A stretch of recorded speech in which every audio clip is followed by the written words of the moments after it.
तो hello students, आज के इस लेक्चर में हम स्टार्ट करेंगे विद्युत तीव्रता के गुण। भाई विद्युत क्षेत्र तीव्रता जो आपने पिछले क्लासेस में पढ़ा, इलेक्ट्रिक फील्ड इंटेंसिटी, उसी की प्रॉपर्टी हम लोग देखेंगे। तो भाई देखिए, सारी प्रॉपर्टी एक एक करके डिस्कस करेंगे। तो भाई देखो, properties of electric field intensity E vector. भाई विद्युत क्षेत्र तीव्रता ई का गुण।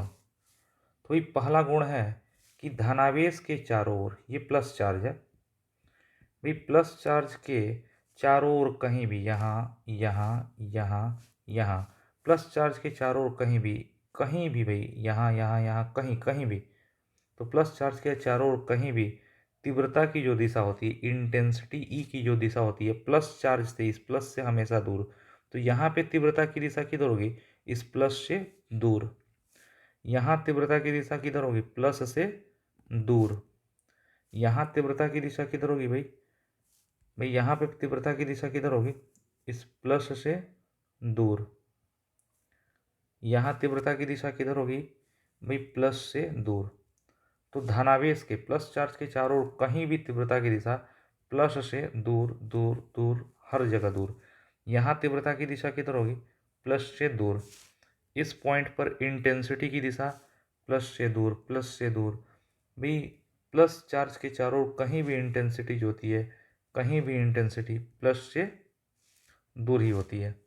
अच्छा, प्लस चार्ज के चारों ओर कहीं भी इंटेंसिटी बाबू प्लस से दूर है, प्लस से दूर है, लेकिन यहाँ पे लंबा वेक्टर दिए हैं। अच्छा, इस प्लस चार्ज के कारण यहाँ पे इंटेंसिटी किधर होगी?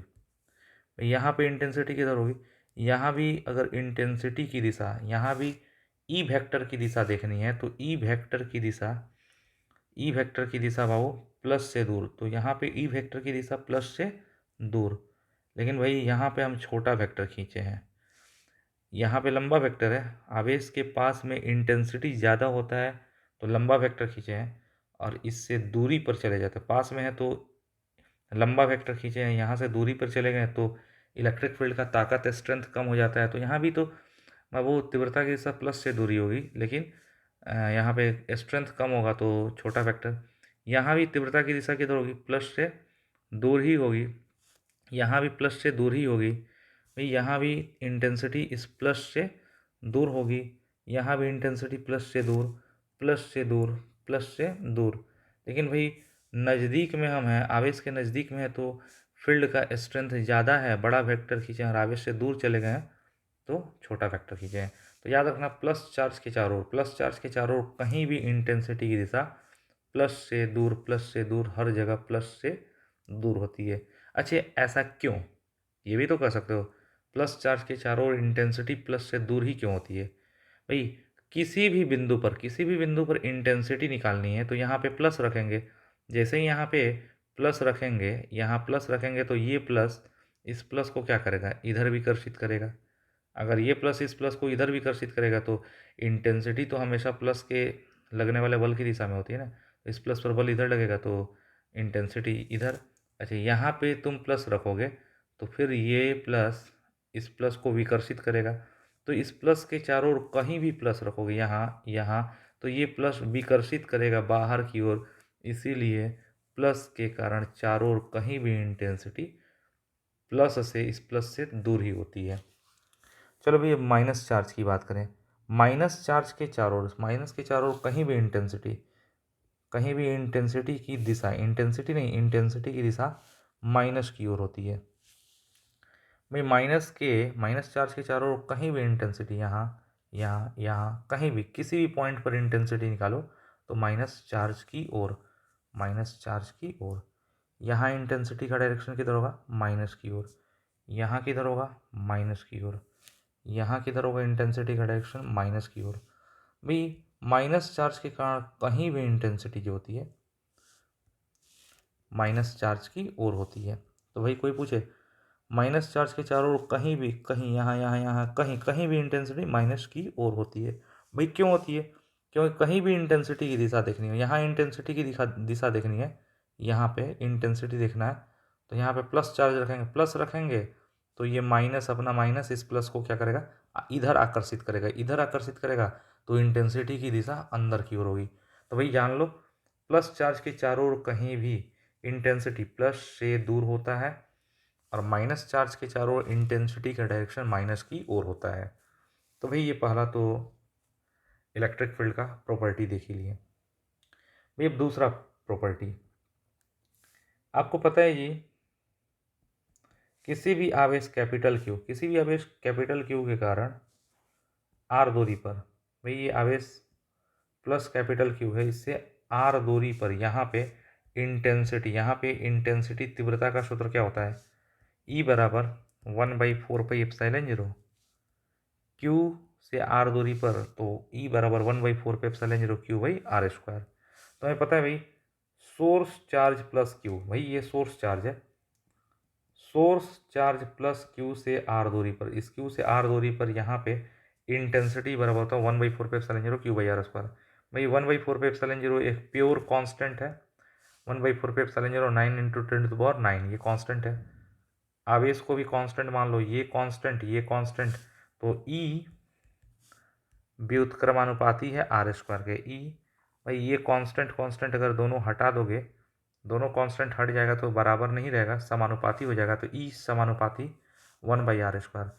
बाबू इसको दो तरीके से पढ़ते हैं, ई समानुपाती 1/r², या डायरेक्ट पढ़ना हो तो ई व्युत्क्रमानुपाती r², ई r² के व्युत्क्रमानुपाती है। बाबू व्युत्क्रमानुपाती मतलब होता है अगर एक राशि दूसरे के व्युत्क्रमानुपाती होता है तो ये बढ़ेगा तो ये वर्ग के अनुसार घटेगा। तो बाबू अगर दूरी r दुगुनी बढ़ेगी तो दो का स्क्वायर क्या होता है, 2 का स्क्वायर होता है 4, तो तीव्रता चरगुनी घटेगी।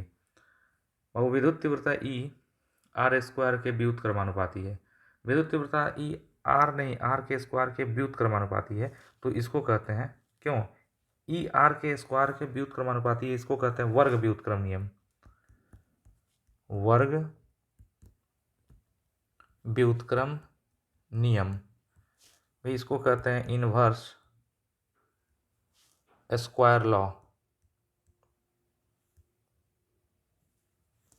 इनवर्स स्क्वायर लॉ मतलब ISL। तो भाई याद रखना, बिंदु आवेश के कारण किसी बिंदु पर इंटेंसिटी यानी तीव्रता E वर्ग व्युत्क्रम नियम का, बिंदु आवेश के कारण किसी बिंदु पर इंटेंसिटी E वर्ग व्युत्क्रम नियम का पालन करता है, यानी ई r² के व्युत्क्रम अनुपाती होता है। बाबू याद रखिएगा, बिंदु आवेश के कारण विद्युत तीव्रता ई वर्ग व्युत्क्रम नियम का पालन करता है। अच्छा, वर्ग व्युत्क्रम नियम मतलब दूरी r बढ़ता है तो तीव्रता स्क्वायर के अनुसार घटती है, दूरी दुगुनी होगी तो 2 का स्क्वायर चरगुना, तीव्रता चरगुनी कम हो जाएगी, दूरी तीन गुनी बढ़ेगी 3 का स्क्वायर 9 गुना तीव्रता घट जाएगा। बता दें भाई ये आवेश है, इस आवेश से इतनी दूरी पर तीव्रता ई है, ये कोई आवेश है, ये आवेश है, इस आवेश से कुछ दूरी पर r दूरी पर तीव्रता कितनी है, यहाँ पे तीव्रता है E, तो दूरी दुगुनी कर दें, r नहीं कर दें 2r दूरी पर तीव्रता 2 का स्क्वायर चरगुना कम हो जाएगा, E/4 हो जाएगा, दूरी 3 गुनी कर दें, r नहीं 2r नहीं, दूरी 3 गुनी कर दें, तो यहाँ पे जो तीव्रता होगी 3r दूरी पर जो तीव्रता होगी वो यहाँ से 9 गुना, 3 का स्क्वायर 9 गुना कम हो जाएगा, E/9 हो जाएगा। यहाँ तीव्रता E है, r दूरी पर तीव्रता यहाँ पे E है, तो चरगुना कर दें, r 2r 3r 4r दूरी पर 4 का स्क्वायर 16 गुना कम हो जाएगा, यहाँ तीव्रता E है, E से 16 गुना कम हो जाएगा, E/16 हो जाएगा ना जी। तो भाई यही समझ में आ गया, 2 नंबर भी कंप्लीट। चलो भाई, विद्युत तीव्रता का तीसरा गुण, भाई विद्युत तीव्रता का तीसरा गुण है कि किसी बिंदु आवेश के निकट, बाबू एक बिंदु आवेश है, इस बिंदु आवेश के नज़दीक में इंटेंसिटी की वैल्यू ज़्यादा होगी। क्यों, आवेश के नज़दीक में रहेंगे तो यहाँ प्रभाव ज़्यादा होगा, आवेश के नज़दीक में प्रभाव ज़्यादा होता है, तो धनावेश के या किसी बिंदु आवेश के नज़दीक में इंटेंसिटी बाबू ज़्यादा होती है। ठीक है, आवेश से अगर दूरी थोड़ी सी बढ़ जाए, आवेश से दूरी, ये दूरी नज़दीक है तो तीव्रता ज़्यादा है, आवेश से दूरी बढ़ जाएगी तो तीव्रता यहाँ पे हल्की सी कम हो जाएगी, और बाबू दूरी बढ़ जाए, आवेश से और ज़्यादा दूरी पर चले जाए यहाँ पे, तो यहाँ पे तीव्रता और भी कम हो जाएगी। और ज़्यादा दूरी पर चले जाएं तो तीव्रता और भी कम हो जाएगी, और भी कम हो जाएगी, और भी कम हो जाएगी।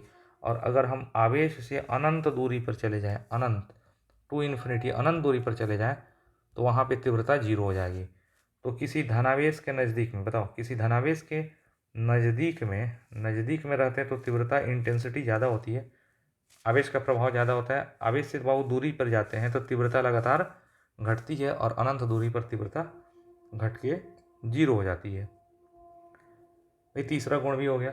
चौथा गुण बाबू याद रखेगा, विद्युत तीव्रता का चौथा गुण है कि विद्युत तीव्रता संरक्षी क्षेत्र है। ये विद्युत तीव्रता ई संरक्षी क्षेत्र है, कंजर्वेटिव फील्ड है। कोई पूछे विद्युत तीव्रता ई कौन सा क्षेत्र है, विद्युत तीव्रता ई वेक्टर एक संरक्षी क्षेत्र है। भाई विद्युत तीव्रता ई संरक्षी क्षेत्र है, इसका मतलब क्या होता है बाबू? कोई क्षेत्र संरक्षी कब होता है? कोई क्षेत्र संरक्षी तभी होता है जब उस क्षेत्र में हम आवेश को बंद रास्ते में घुमाएं और टोटल कार्य जीरो हो जाए, तो विद्युत तीव्रता ई संरक्षी क्षेत्र होता है। क्यों? क्योंकि विद्युत क्षेत्र में, बाबू हमने विद्युत क्षेत्र को रेखाओं से दिखाया। विद्युत क्षेत्र है इलेक्ट्रिक फील्ड ई। बाबू यहाँ कोई आवेश है, इस आवेश के चलते इलेक्ट्रिक फील्ड यहाँ है। हम मान ले रहे भाई यहाँ इलेक्ट्रिक फील्ड है ई, और विद्युत क्षेत्र ई, विद्युत तीव्रता बाबू ई जो है वो संरक्षी क्षेत्र होता है। क्यों? क्योंकि किसी भी आवेश को इस विद्युत क्षेत्र में अगर बंद रास्ते से घुमाया जाए और बाबू घुमा करके फिर से आवेश को हम यहीं लेते आए, तो किया गया टोटल कार्य क्या हो जाएगा? जीरो।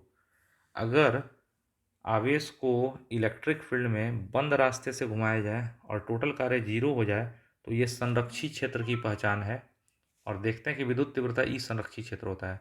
तो याद रखेंगे विद्युत तीव्रता ई जो होता है वो संरक्षी क्षेत्र है, कंजर्वेटिव फील्ड है। क्योंकि इलेक्ट्रिक फील्ड में किसी आवेश को अगर हम बंद रास्ते से चलाएं तो टोटल वर्क डन जीरो होता है। इसीलिए विद्युत तीव्रता ई संरक्षी क्षेत्र है। बाबू इसको मैथमेटिकली इस तरह दिखा सकते हैं। ये तो क्लियर है कि विद्युत तीव्रता ई संरक्षी है, तो आवेश को घुमाने में बंद रास्ते में किया गया टोटल कार्य क्या होगा? जीरो। टोटल कार्य डब्लू जीरो होगा। अच्छा, डब्लू को लिख सकते हैं इंटीग्रेशन के फॉर्म में। डब्लू बराबर इंटीग्रेशन डी डब्लू बराबर जीरो। टोटल वर्क जीरो होगा, डब्लू को लिख सकते हैं इंटीग्रेशन डी डब्लू बराबर जीरो। क्यों? इंटीग्रेशन मतलब जोड़ना, डिफ्रेंसिएशन मतलब तोड़ना। जोड़ना और तोड़ना एक साथ है, तो ये दोनों जोड़ना तोड़ना खत्म, ये दोनों खत्म हो जाएगा, ये खत्म, तो बाबू बचेगा डब्लू ही ना बचेगा जी। तो डब्लू बराबर जीरो, तो डब्लू को इंटीग्रेशन डी डब्लू लिख सकते हैं। इंटीग्रेशन तो अच्छा, इंटीग्रेशन डी डब्लू लिखे, लेकिन आवेश को बंद रास्ते से चला रहा है, तो बंद रास्ते से चला रहा है तो इंटीग्रेशन पर सर्कुलेशन दे दिए, सर्किल दे दिए, सर्कुलेशन। तो सर्कुलेशन इंटीग्रेशन डी डब्लू है बाबू छोटा सा कार्य, और छोटा सा कार्य बराबर होता है बल इंटू छोटा सा विस्थापन बराबर जीरो। तो बाबू डब्लू बराबर जीरो, या इंटीग्रेशन सर्कुलेशन डी डब्लू बराबर zero. Integration circulation D W मतलब कार्य बराबर बल गुणे विस्थापन बराबर जीरो। इंटीग्रेशन सर्कुलेशन एफ बराबर क्या होता है? शायद तुम पढ़े हो, ई बराबर होता है बाबू एफ बाई क्यू। तो एफ बराबर हो जाएगा क्यू इंटू ई, तो एफ वेक्टर बराबर Q into E vector into D R बराबर कितना हो जाएगा? जीरो। क्यू आवेश है, कांस्टेंट है, ये बाहर कर दो तो क्यू बाहर, integration E dot D R is equal to zero. Q नीचे आ जाएगा जीरो के, तो something by zero by something zero हो जाएगा। तो integration E dot D R is equal to zero. बाबू विद्युत तीव्रता ई संरक्षी होता है, और विद्युत तीव्रता ई संरक्षी है, इसीलिए integration E dot D are की वैल्यू बंद लूप के लिए, बंद रास्ते के लिए ई डॉट डी आर की वैल्यू जीरो होती है।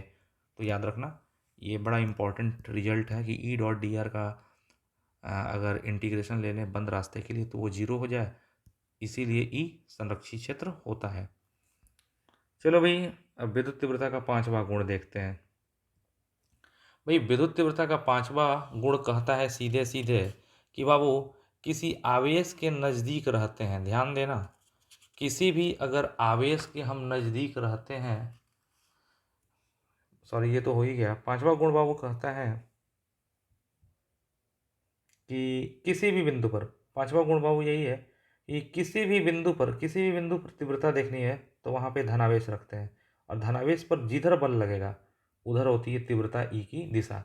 हमको यहाँ पे कहीं भी तीव्रता देखनी है, कहीं भी किसी भी बिंदु पर, यहाँ किसी भी बिंदु पर तीव्रता देखती है तो वहाँ पे धनावेश रखेंगे। बल जिधर लगेगा, धनावेश पर बल जिधर लगेगा वही होगा तीव्रता की दिशा। जैसे हम दिखा दें बाबू, ये एक प्लस चार्ज है, ये प्लस चार्ज सोर्स चार्ज है। ये प्लस चार्ज अपना इलेक्ट्रिक फील्ड पैदा किया ना जी, ये प्लस चार्ज है, इसने अपना इलेक्ट्रिक फील्ड विद्युत क्षेत्र पैदा किया। अब प्लस चार्ज के कारण इस इलेक्ट्रिक फील्ड में, अगर यहाँ तीव्रता पूछा जाए तो क्या कहेंगे, इधर तीव्रता की दिशा किधर होगी, तो यहाँ प्लस चार्ज रखेंगे। तो ये प्लस इस प्लस को, ये प्लस इस प्लस को इधर विकर्षित करेगा, तो इस बिंदु पर तीव्रता बाबू इधर डायरेक्शन में होगा। बाबू इलेक्ट्रिक फील्ड में अगर यहाँ पे कोई पूछे कि तीव्रता की दिशा किधर होगी, यहाँ तीव्रता किधर होगी, तो यहाँ तीव्रता निकालना है तो यहाँ पे प्लस चार्ज रखेंगे, और जैसे ही प्लस रखेंगे तो ये प्लस इस प्लस को इधर विकर्षित करेगा तो इधर तीव्रता, ये प्लस यहाँ पर रखे गए प्लस को इधर विकर्षित करेगा तो इधर तीव्रता, ये प्लस इस रखे गए प्लस को यहाँ रखे गए प्लस को इधर विकर्षित करेगा तो इधर तीव्रता। तो वो विद्युत क्षेत्र में इस इलेक्ट्रिक फील्ड में कहीं भी तीव्रता निकालनी हो ना तो वहाँ धनावेश रख देते हैं, वो धनावेश पर बल जिधर लगता है उधर ही होता है तीव्रता की दिशा। तो भाई इस तरह हमने विद्युत तीव्रता के पांचों प्रॉपर्टी को कंप्लीट कर लिया। अब देखो भाई, काफ़ी इंपॉर्टेंट चीज़ देखेंगे और सीखेंगे भाई, विद्युत तीव्रता के अध्यारोपण का सिद्धांत।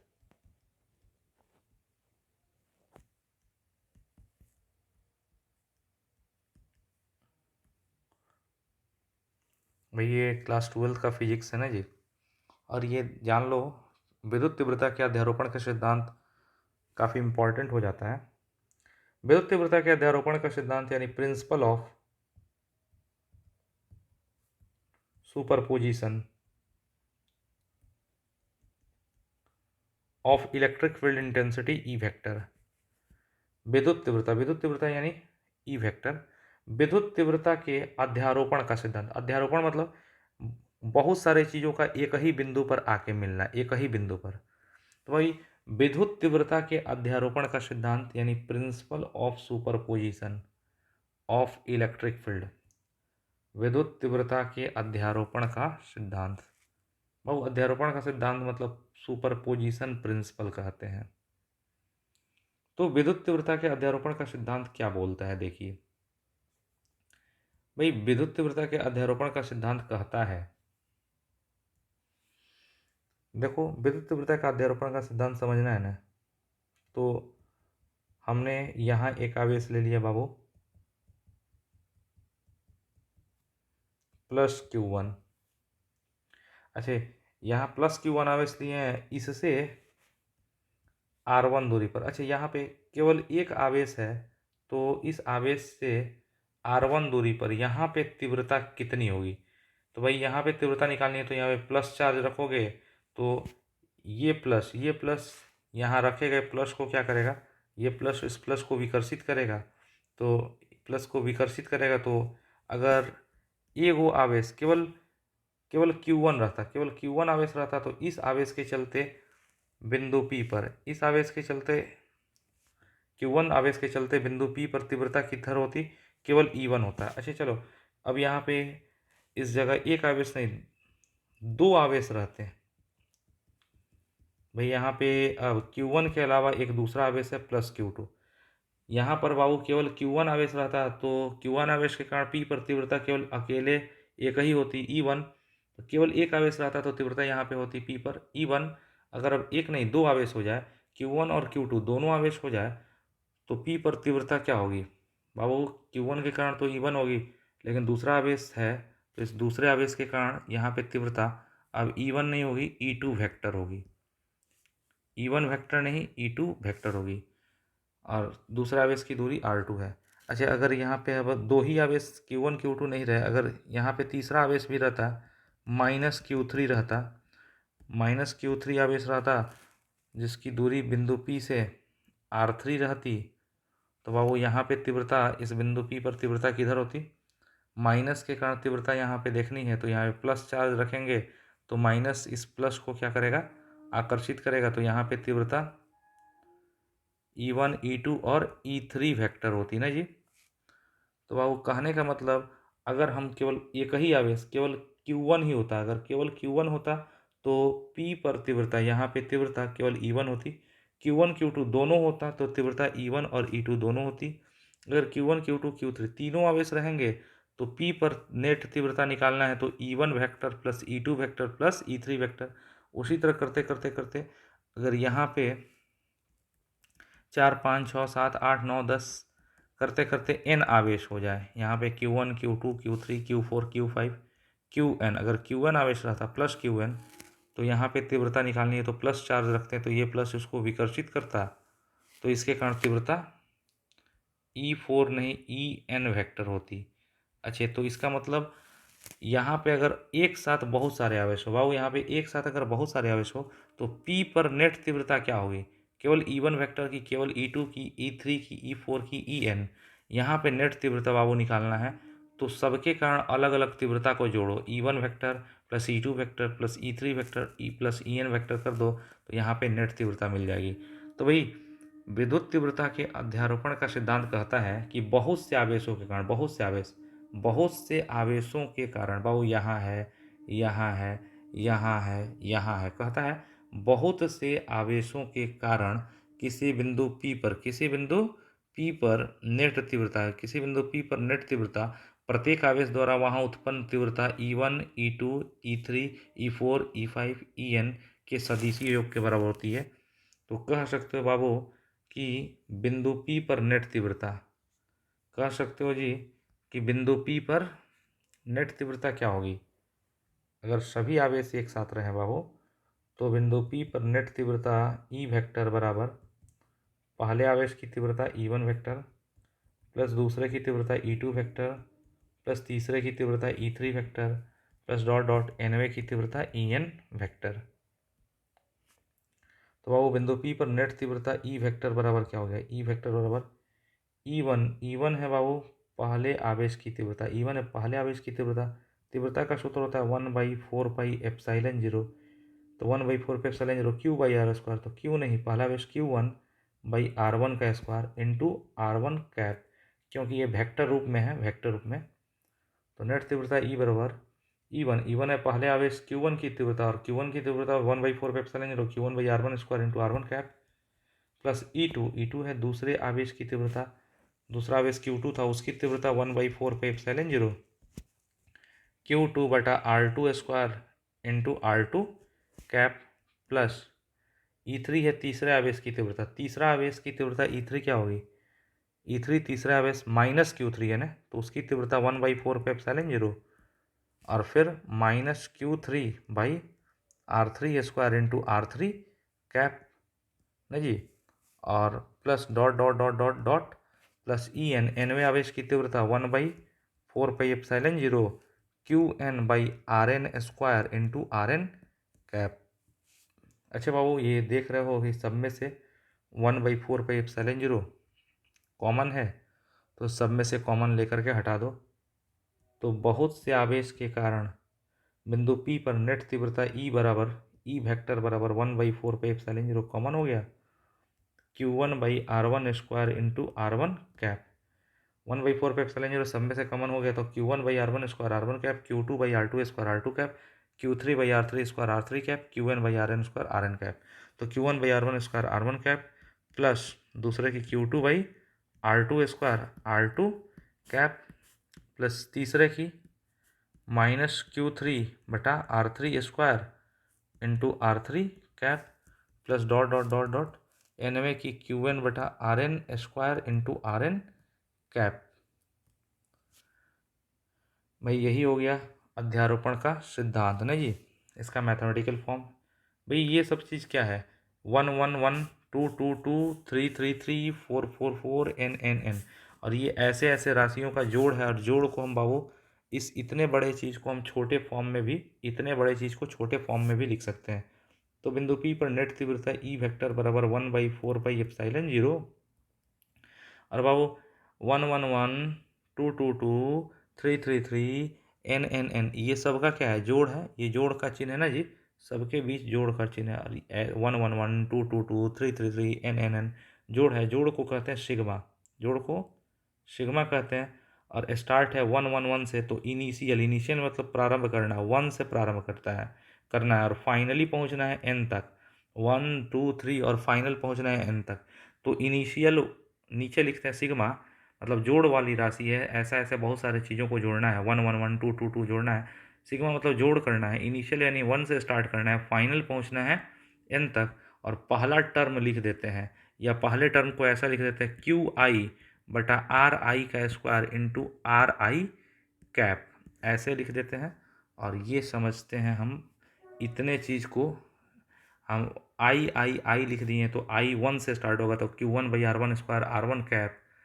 और सिग्मा मतलब जोड़ होते जाएगा, 1 से 2 3 4 5, 1 से 2, 2 से 3, 3 से 4, 4 से 5, 5 से 6 7 8 9 n तक।